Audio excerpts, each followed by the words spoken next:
రఘురామకృష్ణరాజు గారు, నమస్తే అండి. సుప్రీంకోర్టులో అసలు ఇది విచారణ జరగలేదు. అసలు చిన్న మెదడు తిగినట్టుంది. ఆ ఆరోపణ చేసిన వ్యక్తికి చిన్న మెదడు తిగింది. ఎందుకంటే నేను సుప్రీంకోర్టులో ఫైల్ చేసిన తర్వాత అది విచారణకే రాలేదు. విచారణకు వచ్చిన వెంటనే ఇది మీరు హైకోర్టుకి వెళ్లకుండా సుప్రీంకోర్టుకి డైరెక్ట్ గా ఎందుకు వచ్చారు, మీరు హైకోర్టుకి వెళ్ళండి అని చెప్పటం జరిగింది. సో దాన్ని సుప్రీంకోర్టు కొట్టేసిందని చెప్పి ఒక డెలీరియం పేషెంట్ లాగా ఇప్పుడు నిందితుడు ఎఫ్ఐఆర్ లో ఏవన్ మాట్లాడుతున్నప్పుడు అటువంటి వ్యక్తులు మరి పోలీస్ ఆఫీసర్ ఎన్నాళ్ళు ఎలా ఉన్నారు అనేది నాకు అర్థం కావట్లేదు. సో మీ ప్రశ్నకి నా సమాధానం అది. ఇంకేమన్నా ప్రశ్నలు ఉంటే అడగండి. రైట్, మిమ్మల్ని కస్టడీకి తీసుకున్న సమయంలో అసలు ఇంకా ఎట్లాంటి టార్చర్ పెట్టారంటూ మీరు ఆరోపిస్తారు ప్రధానంగా? నేను ఆరోపించడం కాదు, ఏ రకంగా ఇబ్బంది పడ్డానో, నా గాయాలు ఎలా అయినాయో మిలిటరీ హాస్పిటల్ వాళ్ళు చాలా స్పష్టంగా వాళ్ళ రిపోర్ట్స్ లో ఇచ్చారు. దానికి ముందే గుంటూరు హాస్పిటల్లో కూడా ఒరిజినల్ రిపోర్ట్స్ సక్రమంగానే ఉన్నాయి. దాన్ని ఆ ప్రభావతి అనే ఒక సూపరింటెండెంట్, ఆ ప్రభావతి గారి భర్త YSR Congress party legal cell Guntur జిల్లాకి అధ్యక్షుడు, వాళ్ళ జనరల్ సెక్రటరీ.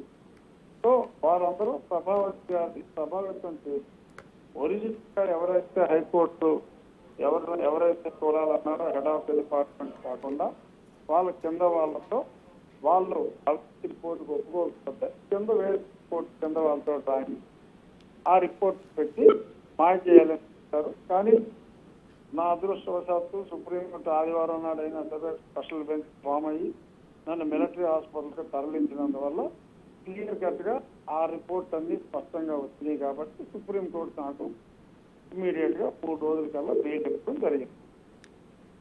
రైట్, రఘురామకృష్ణరాజు గారు మా అసోసియేట్ ఇన్పుట్ ఎడిటర్ గణేష్ మీతో మాట్లాడతారు. కృష్ణరాజు గారు నమస్తే. నమస్తే. దాదాపు 2021 నుంచి దాదాపు 3 ఏళ్లకు పైగా అలుపెరిగిన పోరాటం చేశారు. ఈ రోజున దాదాపు 8 కేసులు పెట్టే పరిస్థితి ఇన్నాళ్ళకి వచ్చింది ప్రభుత్వం మారిన తర్వాత. ఎలా చూడాల్సిన అవసరం ఉంది? అంటే చివరికి మీ వైపు న్యాయం మీ వైపు నిలుస్తుందని అనుకోవచ్చు. 100% ఈ విషయంలో న్యాయం ఎవరైతే కస్టడీలో నన్ను టార్చర్ చేశారో, కుట్ర చేసి వాళ్ళు తప్పకుండా శిక్షించబడతారు. అందులో ఎటువంటి అనుమానానికి అవసరం. కృష్ణరాజు గారు, ఆ రోజు మీరు ఏదైతే ఈ కంప్లైంట్ లో కీలకంగా ఇచ్చిన అంశాల్లో ట్రాన్సిట్ అరెస్ట్ వారెంట్ ఏమాత్రం లేకుండా హైదరాబాద్ లో తన నివాసం నుంచి తీసుకెళ్లారని చెప్పారు. ఆ రోజున మీరు చాలా వరకు అందరికీ సమాచారం ఇచ్చారు. మరోవైపు అయినా సరే ఎక్కడా కూడా నిబంధనలు పాటించడానికి వాళ్ళు సిద్ధంగా లేరండి ఆ రోజున? అసలు నిబంధనలు అంటేనే వాళ్ళకి అసలు తీవ్రమైన నిర్లక్ష్యం. అసలు నన్ను హైదరాబాద్ లో అరెస్ట్ చేసినప్పుడు ట్రాన్సిట్ వారెంటే కాదు, ఇక్కడే నన్ను మెడికల్ రిపోర్ట్ కి తీసుకోవాలి. అక్కడికి తీసుకువెళ్ళిన తర్వాత కూడా వాళ్ళు కేవలం ఏదో తూతూ మంత్రం చేశారు.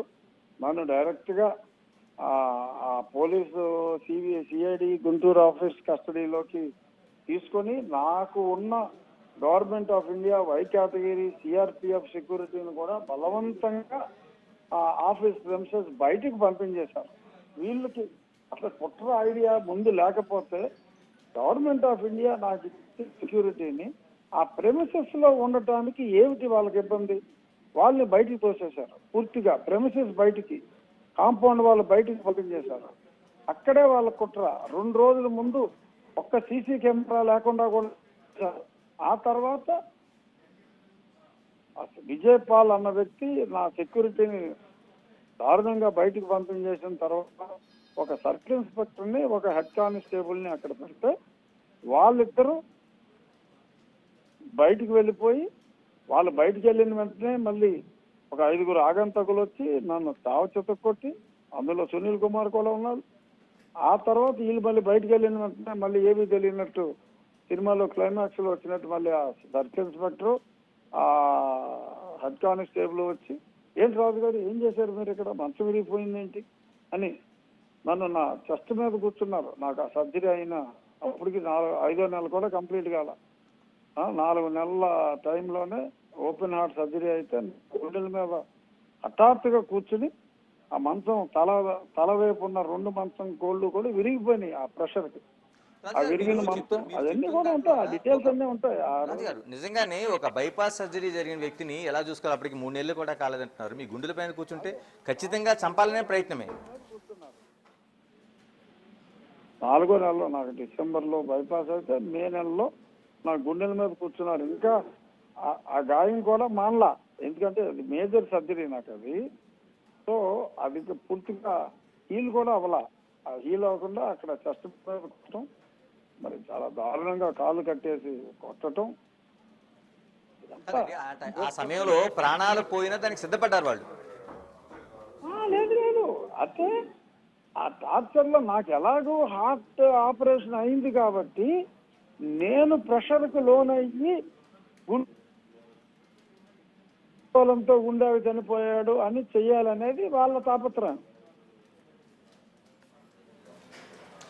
కాదు రామరాజు గారు, ఇప్పుడు దాదాపు ఇన్ని గాయాలైతే ఒక హార్ట్ సర్జరీ 4 నెలల క్రితం జరిగిన హార్ట్ సర్జరీ వ్యక్తి గుండెలపైన కూర్చొని ఇంత చేస్తే ఒక ఆసుపత్రి సూపరింటెండెంట్, విజయవాడ ఆసుపత్రి సూపరింటెండెంట్ ప్రభావతి కనీసం ఇటువంటి గాయాలు లేవని చెప్పిన విషయం చాలా హాస్యాస్పదంగా కనిపిస్తుంది మనకి. హాస్యాస్పదం. యాక్చువల్ గా ఒరిజినల్ గా high court head of the department such and such department అని రాసినప్పుడు వాళ్ళు ఒరిజినల్ గా గాయాలు ఉన్నాయి అని కన్ఫర్మ్ చేశారు.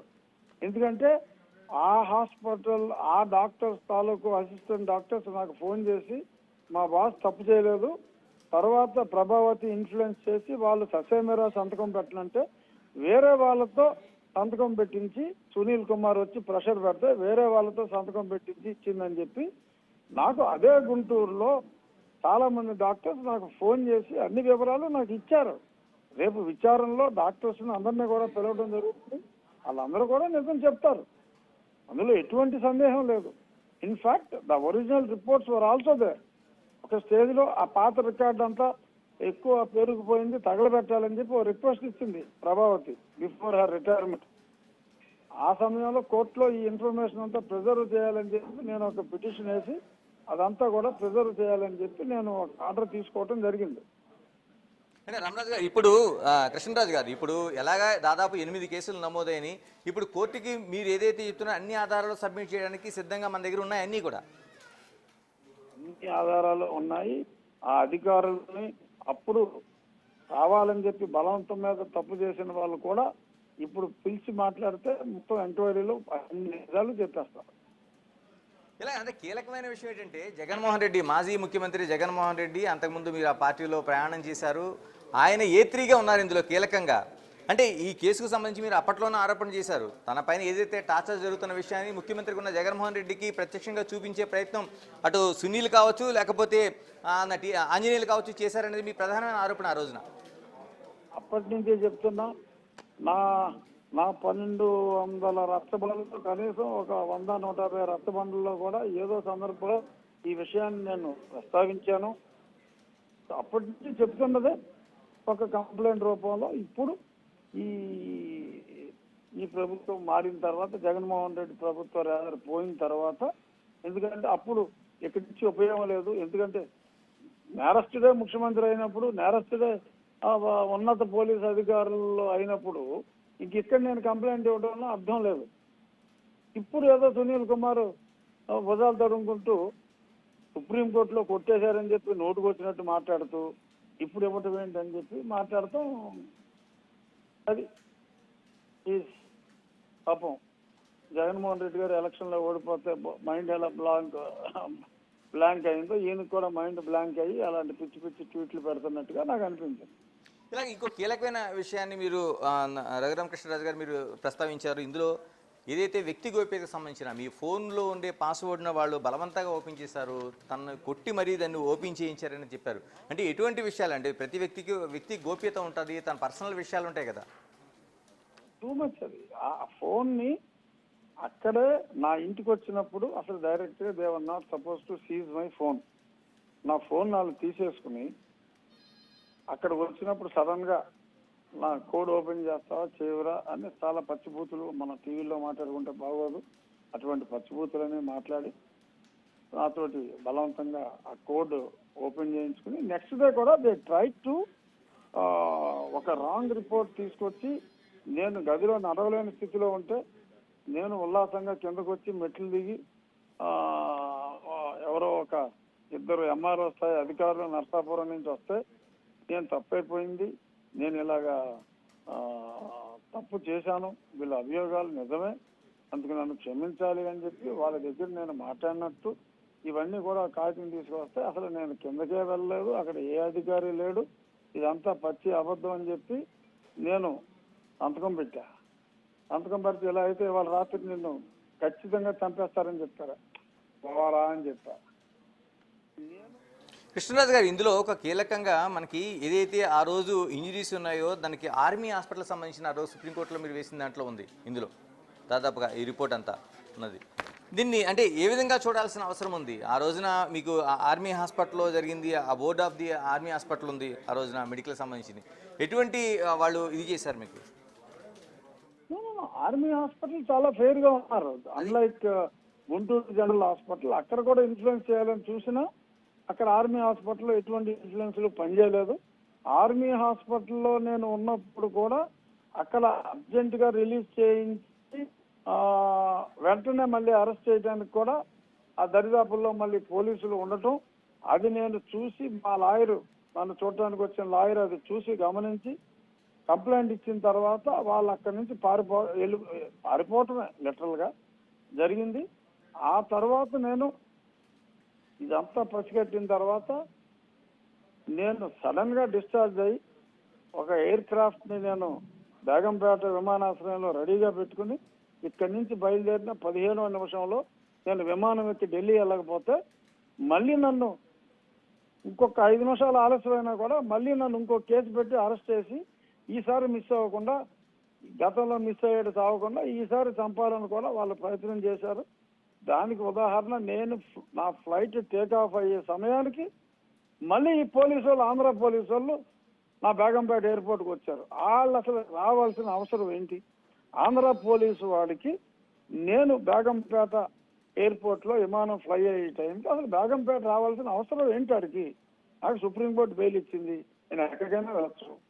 ఆంధ్ర పోలీసు వాడు మళ్ళీ ఇక్కడికి రావాల్సిన అవసరం ఏంటంటే దీన్ని బట్టి జగన్మోహన్ రెడ్డి అనేవాడు ఎంత ఉగ్రవాది, ఏ రకంగా నన్ను చంపాలని చూశాడు అంతానికి ఎంతకంటే ఎవిడెన్స్ ఏముంది. ఆ తర్వాత 2 సార్లు నన్ను కిడ్నాప్ చేయాలని కూడా చూశారు. అవన్నీ డిఫరెంట్ కేసులు. అంటే ఇప్పుడు ఏదైతే ఆర్మీ హాస్పిటల్ ఇచ్చిన రిపోర్ట్ ఏదందో medical board of army hospital, ఇది అత్యంత కీలకంగా మారబోతుంది మీకు ఇప్పుడు 100%. అదే కాదు, గుంటూరులో ఒరిజినల్ రిపోర్ట్స్ కూడా ఉన్నాయి. ఆ రిపోర్ట్స్ కూడా అత్యంత కీలకంగా మారుతాయి, అందులో ఎటువంటి సందేహం లేదు. అంటే ఇన్ని జరిగిన తర్వాత కూడా ఏదైతే సిఐడి చీఫ్గా ఉన్న సునీల్ ఒక ట్వీట్ చేశారు, అంటే ఏదో సుప్రీంకోర్టులో అయిపోయిన దాన్ని మళ్ళీ తిరిగి తీసుకొచ్చి దీన్ని వేయడం ఏంటి అనేది ఒక ప్రశ్న అయితే లేవనెత్తున్నారు.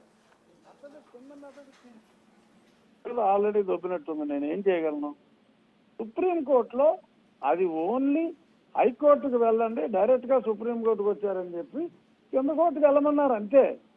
సుప్రీంకోర్టులో అసలు విచారణ జరగలేదు, దాన్ని కొట్టేయలేదు. ఇతనెవడో మతి చెదిరి మరి భ్రమించి ఏదో మాట్లాడితే దానికి మనం ఏం చేయగలం? ఇటువంటి తెలివి తక్కువ వ్యక్తి ఇన్నాళ్ళు ఐపీఎస్ ఆఫీసర్గా ఉంచుకున్నందుకు మనం బాధపడాలి అంతే. కృష్ణరాజు గారు దాదాపు ఒక ఎంపీగా ఉన్నారు, వైసీపీలో ప్రయాణం చేశారు. అంటే ఇంత కక్షగట్టి చేసిన ఏదైతే ఈ కేసుల పని ఈరోజు ఎట్టకేలకు దాదాపు ఈ కేసులు నమోదైనవి. ఎందుకంటే ఒక కేసు అనేది వెంటనే తేలే అవకాశం లేదు. ఎంతవరకు మీ పోరాటం కొనసాగబోతుంది? ఎందుకంటే ప్రభుత్వాలు రావచ్చు, మారచ్చు, ఇలాగ అనేక అంశాలు మనకి ఇమిడి ఉంటాయి ఇందులో. ఏం లేదు, ఇది గ్యారంటీగా పెద్ద టైం ఏం పట్టదో, ఫాస్ట్ గానే అవుతుంది. ఓకే అండి, తొందరగానే అవుతుంది. ఎలాగా అంటే మిగతా ఇప్పుడు ఈ కేసు నమోదైంది ఎప్పటికల్లా, అంటే దాదాపు 307తో పాటు ఇప్పుడు న్యాయ నిపుణులు చెప్తున్నది 10 ఏళ్ల వరకు శిక్ష పడే అవకాశం ఉందనేది మనకి బార్ కౌన్సిల్ సభ్యుడు ముప్పాల సుబ్బారావు లాంటి వాళ్ళు తేల్చి చెప్తున్నారు. ఎందుకంటే 307తో పాటు మిగతా ఏదైతే కేసులు అయితే ఉన్నాయని. సునీల్ కుమార్ 10 ఏళ్ళు అయితే పడద్దని అనుకుంటున్నాను. A3 సంగతి ఏంటి? A3కి ఎందుకంటే అది ఫిజికల్ గా డైరెక్ట్ గా ఇన్వాల్వ్డ్ సునీల్ కుమార్ నిజం చెప్పి జగన్మోహన్ రెడ్డి గారే చెప్పారని చెప్పి నిజం చెప్తే జగన్మోహన్ రెడ్డి గారికి ఖచ్చితంగా శిక్ష పడుతుంది. కృష్ణరాజు గారు ఇక్కడ కీలకమైన అంశం ఏంటంటే ఆ పార్టీలో ఎంపీగా కొనసాగారు, ఆ పార్టీని ఆ సిద్ధాంతాలు నమ్మి మిగతా వాళ్ళని ఆచరించి ప్రయాణం చేశారు.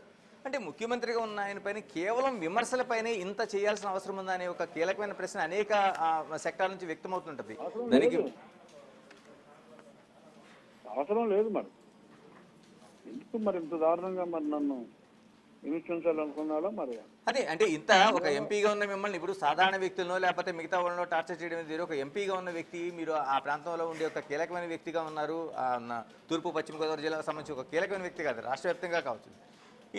ఇంత టార్చర్ చేయాల్సిన అవసరం ఏమొచ్చిందనే ప్రశ్నకి ఏం సమాధానం చెప్తారు? అదే అది జగన్మోహన్ రెడ్డిని అడగాల్సిన ప్రశ్న మీరు నన్ను అడిగారు.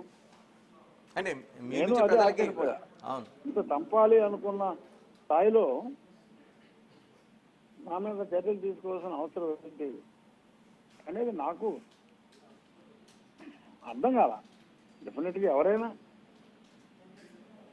అంటే ఇప్పుడు రాజకీయాల్లో ఉన్నప్పుడు విమర్శ సహజం. అందులోనూ నా పార్టీని కాపాడుకునే ప్రయత్నంలో తప్పులు చేయొద్దురా బాబు అని చెప్పా. మరి దానికి అతను అఫెండ్ అయిపోయి మరి నాకు మరణ శిక్ష విధించాలనుకున్నాడు. ప్రజలు విధించారు కదా మరణ శిక్ష కన్నా పెద్ద శిక్ష. నేను చెప్పిన ఇంత దారుణమైన పరాజయం అతనికి వచ్చిండేది కాదు. నేను చెప్పిన మాటలు నిజం అని చెప్పి అతనికి ఇప్పుడు అర్థమైంది. బట్ నా మంచి మాటను అతను అపార్థం చేసుకుని నన్ను అంతమొందించాలని చెప్పి చూశారు. ఇలాగే ఇప్పుడు కేసు అయితే నమోదైంది. ఇప్పుడు అది కూడా ఐపీసీలో నమోదైంది. ఎందుకంటే మనకి 1/7/2024 తప్ప కొత్త చట్టం ఇంప్లిమెంటేషన్ బిఎన్ఎస్ కాదనేది న్యాయ నిపుణులు చెప్తున్నారు. అంటే ఏదైతే ఐపీసీ ప్రకారం ఉందో దీనికి కొంత ఇంత ఒక నిర్ణీత సమయంలో దీన్ని ఎఫ్ఐఆర్ని మనకి పూర్తిగా ఛార్జ్షీట్ రూపంలో తీసుకెళ్లాల్సిన అవసరం అయితే కనిపించడం లేదని చెప్తున్నారు. దీన్ని ఎలా ఫాలోఅప్ చేయదలుచుకున్నారు మీరు? చూద్దాం, డెఫినెట్గా న్యాయం జరుగుతుందని పరిపూర్ణ నాకు. ఎందుకంటే అసలు చాలా దారుణంగా కొట్టిన మాట నిజం. అన్ని రిపోర్ట్స్ ఉన్నాయి. అది దాన్ని ఇన్వెస్టిగేషన్ చేసి ఆ ఛార్జ్షీట్ రూపంలో పెడితే దానికి చట్టంలో ఏ శిక్ష అయితే ఉందో ఆ శిక్ష అయితే విధిస్తారు. చట్టాల మీద నమ్మకం ఉంది, న్యాయ వ్యవస్థ మీద నమ్మకం ఉంది. ఇప్పుడు పోలీసులు నిష్పక్షపాతంగా ఉంటారు అనే నమ్మకం కూడా ఉంది. సో మనం నమ్మాలి. అయిన తర్వాత ఇప్పుడు ముఖ్యమంత్రి కావచ్చు లేకపోతే మిగతా హోమ్ మినిస్టర్ కావచ్చు వాళ్ళ దృష్టికి ఏమైనా తీసుకెళ్లే అవకాశం ఉందా? ఎందుకంటే మీరు ఈ ప్రభుత్వాన్ని విశ్వసిస్తున్నారు, ఈ ప్రభుత్వంలో న్యాయం జరుగుతుందనేది ఒక విశ్వాసాన్ని అయితే వ్యక్తం చేస్తున్నారు మీరు. అదే ఎందుకంటే పోలీసులు ఇన్వెస్టిగేషన్ వాళ్ళు న్యాయంగా ఇన్వెస్టిగేషన్ వాళ్ళు చేసుకుంటారు. డెఫినెట్గా ఇందులో ముఖ్యమంత్రి గారా లేకపోతే హోంమంత్రి గారా వాళ్ళు ఎవరో ఇన్వాల్వ్ అవ్వాల్సిన అవసరం డెఫినెట్గా రాదు. ఇన్వాల్వ్ కాకూడదు కూడా. డెఫినెట్గా పోలీసులకి నా దగ్గర ఉన్న ఇన్ఫర్మేషన్ అంతా ఇస్తాను. నాకు కూడా మరి కొంచెం ఈ అవగాహన ఉంది కాబట్టి, సంపూర్ణ అవగాహన ఉంది కాబట్టి ఆ పోలీస్ ఇన్వెస్టిగేషన్కి కావాల్సిన ఇన్ఫర్మేషన్ అంతా నేను ఇస్తాను. డెఫినెట్గా న్యాయం జరుగుతుందని అనుకుంటున్నాను. నమ్మకం ఉంది. థ్యాంక్ యూ కృష్ణరాజు గారు. ఎందుకంటే మీరు దాదాపుగా 3 ఏళ్ల పాటు ఆ ప్రభుత్వంలో ఉండి కూడా అలుపెరిగిన పోరాటం చేశారు. ఖచ్చితంగా న్యాయం గెలుస్తుందని ఒక సూత్రాన్ని నమ్ముతూ వచ్చారు. ఖచ్చితంగా న్యాయం గెలవాలి, అది ఎవరి పక్షాన న్యాయం గెలుస్తుందనే విశ్వాసాన్ని మీరు వ్యక్తం చేస్తున్నారు. కాబట్టి ఖచ్చితంగా మీ న్యాయం జరుగుతుందని ఒక ఆశాభావం అయితే అందరూ వైపు నుంచి వ్యక్తం అవుతుంది. థ్యాంక్ యూ కృష్ణరాజు గారు.